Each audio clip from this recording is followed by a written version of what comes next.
എൻ്റെ ജില്ലയായ എറണാകുളത്ത് വന്ന് മത്സരിക്കാൻ ധൈര്യം ഉണ്ടോ എന്ന് ഞാൻ മുഖ്യമന്ത്രിയോട് ചോദിക്കേണ്ട ആവശ്യമില്ല.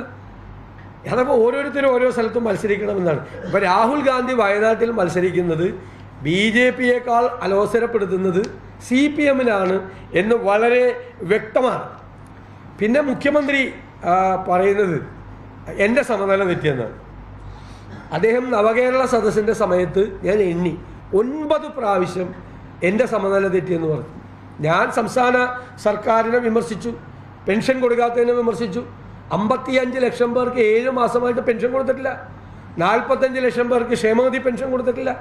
1 കോടി പാവപ്പെട്ട മനുഷ്യർക്ക് കേരളത്തിലെ 7 മാസമായി പെൻഷൻ കൊടുക്കാതെയാണ് ഇദ്ദേഹം മുഖ്യമന്ത്രിയായി ഞെളിഞ്ഞടക്കുന്നത്. എന്നിട്ട് അത് പറയാതിരിക്കാൻ വേണ്ടിയിട്ടാണ് വായെടുത്താൽ പൗരത്വ നിയമം രാഹുൽ ഗാന്ധി കോൺഗ്രസ് എന്ന് പറയുന്നത്. ഒറ്റ ആശുപത്രിയിൽ മരുന്നില്ല. മരുന്ന് കമ്പനികൾക്ക് കൊടുക്കാനുള്ളത് കോടികളാണ്. കാരുണ്യ കാർഡ് ഒരു സ്വകാര്യ ആശുപത്രിയിൽ സ്വീകരിക്കില്ല. 1500 കോടിയാണ് കാരുണ്യ ഇതിൻ്റെ ബെനവലൻ്റ് ഫണ്ടുമായിട്ട് ബന്ധപ്പെട്ട് കാസ്പ് കാർഡുമായിട്ട് ആശുപത്രികൾക്ക് കൊടുക്കാനുള്ളത്. മാവേലി സ്റ്റോറിൽ സാധനമില്ല. 16,000 കോടി രൂപ കരാറുകാർക്ക് കൊടുക്കാനുണ്ട്. 40,000 കോടി ജീവനക്കാർക്കും പെൻഷൻകാർക്ക് കൂടി കൊടുക്കാനുണ്ട്. ഖജനാവിൽ 5 പൈസ ഇല്ല. കേരളം മുഴുവൻ ജപ്തി നടപടികളാണ്. 1/3 തദ്ദേശ സ്വയംഭരണ സ്ഥാപനങ്ങൾ കൊടുത്തത്.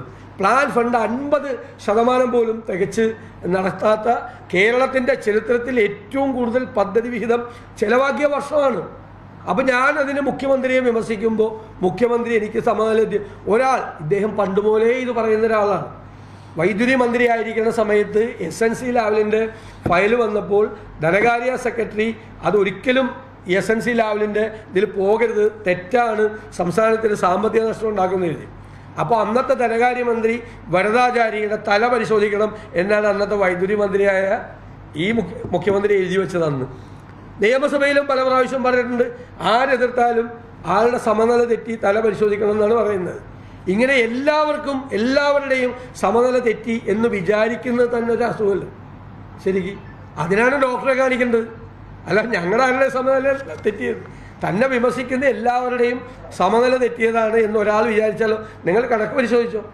അദ്ദേഹം ഈ സമീപകാലത്ത് തന്നെ എത്ര പ്രാവശ്യം എത്ര പേരുടെ സമനില തെറ്റിയെന്ന് അദ്ദേഹം പറഞ്ഞിട്ടുണ്ടെന്ന്. അതുപോലെ ഞാൻ നുണ പറഞ്ഞെന്നാണ് മുഖ്യമന്ത്രി പറയുന്നത്. മുഖ്യമന്ത്രിയാണ് നട്ടാൽ കുറിക്കാത്ത പച്ചക്കള്ളം പറഞ്ഞത്. ആദ്യം എന്താണ് മുഖ്യമന്ത്രി പറഞ്ഞത്?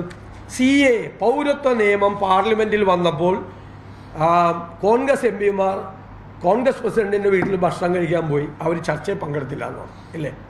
അപ്പം ഞാൻ, ശശി തരൂർ, NK പ്രേമചന്ദ്രൻ, ET മുഹമ്മദ് ബഷീർ ഉൾപ്പെടെ ബാക്കിയുള്ള കപിൽ സുബലൊക്കെ ഉൾപ്പെടെയുള്ള ബാക്കിയുള്ള അംഗങ്ങൾ, കോൺഗ്രസിൻ്റെ അംഗങ്ങൾ അതിൽ ചർച്ചയിൽ പങ്കെടുത്തത് അതിൻ്റെ വീഡിയോ അയച്ചു കൊടുത്തു മുഖ്യമന്ത്രിയുടെ ഓഫീസിലേക്ക്.